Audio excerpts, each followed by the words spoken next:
California now says it will sue to stop the Trump administration from its sweeping tariffs. But what reasoning is the state giving? Well, the state says it's the world's fifth largest economy, and it is therefore uniquely positioned to be impacted by these tariffs. And California's governor, Gavin Newsom, argued yesterday that the state is going to lose billions of dollars because its industries, the tech industry, the agricultural industry, are going to be severely impacted primarily due to the U.S.'s trade war with China, where the U.S. is currently imposing 145% tariffs on Chinese goods, and the Chinese have retaliated in kind, but also because of the rise in tariffs against Canada and Mexico, which are major trading partners for China. So what California is going to be arguing is that these tariffs are unconstitutional, that the justification that the president gave for imposing them, which is that there is a national emergency, is a fallacy, and that they believe Congress should have stepped in to stop this. The governor there, Gavin Newsom, and according to this new suit, says that the president does not have the authority to unilaterally impose tariffs under that act, the International Economic Foreign Powers Act, which was used to impose this sweeping tariff policy. He's also noted that his state, with heavy investment in the tech sector, in agriculture, could stand to lose, he says, billions of dollars. Take a listen to what he had to say. This is recklessness at another level. The impacts already on the lack of investment. Any business person, small or large, uncertainty is the #1 enemy. Just give us certainty. Now, the White House has continued to defend its tariff and trade policy, saying that it's a, quote, historic effort to address the national emergency of a persistent and large trade deficit. Errol. California has become the first state to sue the Trump administration over its sweeping tariffs. The lawsuit contends that President Trump lacks the authority to unilaterally impose the new levies. No state is poised to lose more than the state of California.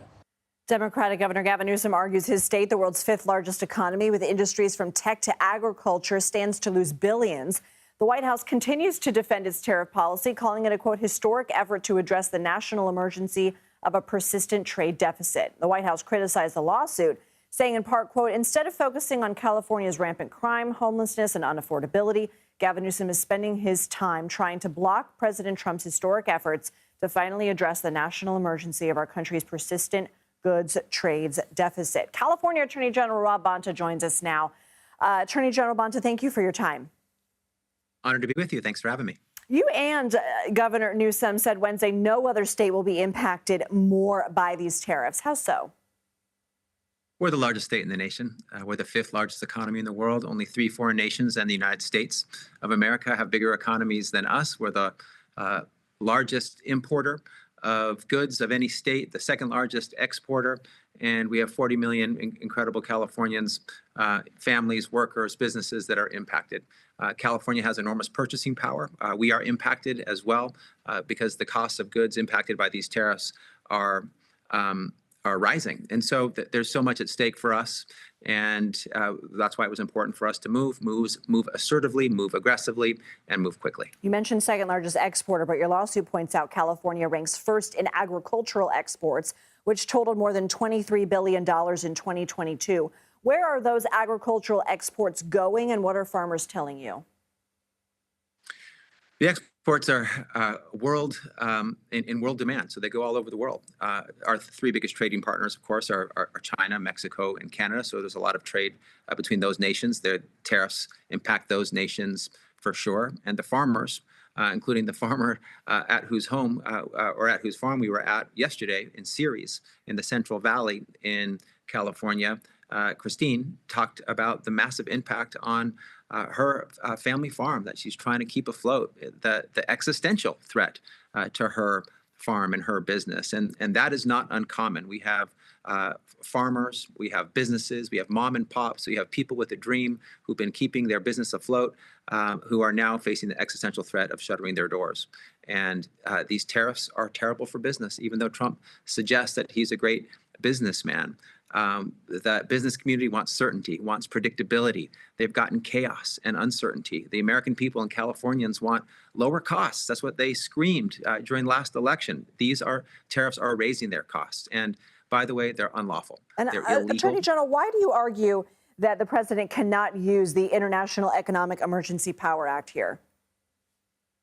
Because he can't, because it does. The word tariff is not mentioned anywhere in the International Emergency Economic Powers Act. In nearly 50 years since the IEEPA started in 1977 and was first passed, never has any president used it to impose tariffs, much less universal tariffs against every single one of our trading partners.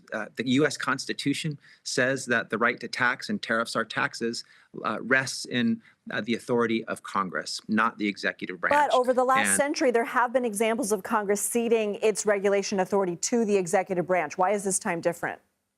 Yeah, absolutely right. And when the authority is clear and that delegation from Congress of tariff passage authority to the executive branch is clear, then it may happen. The IEEPA is not just not clear, it doesn't have any mention of a provision of tariff authority to the President of the United States. So the authority that he relies on for issuing these universal tariffs against every single one of our trade partners has no mention of the word tariffs, does not give him tariff imposition authority.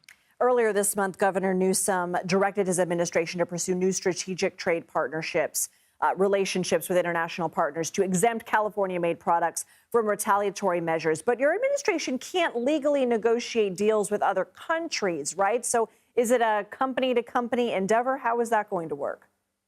Yeah, we're well aware of the international sovereign nation-to-sovereign nation relationships at issue here. At the same time, we want to make it clear we are the 5th largest economy in the world. The state of California is open for business and trade. We're not interested in any trade war with our longtime partners, our longtime allies. This is a creation, a man-made creation by one man, Mr. Trump, who has sent the world economy, global economy into a tailspin, wreaking havoc, hurting recklessly and indiscriminately Americans and Californians, businesses and families and workers.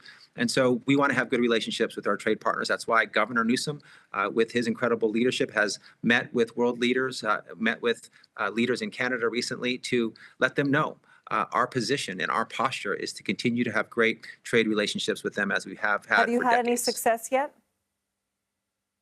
Still evolving, but a lot of good conversations, which we hope will turn into action that will give Americans lower costs and give businesses opportunities to thrive. California Attorney General Rob Bonta, thank you for your time. Thanks for having me.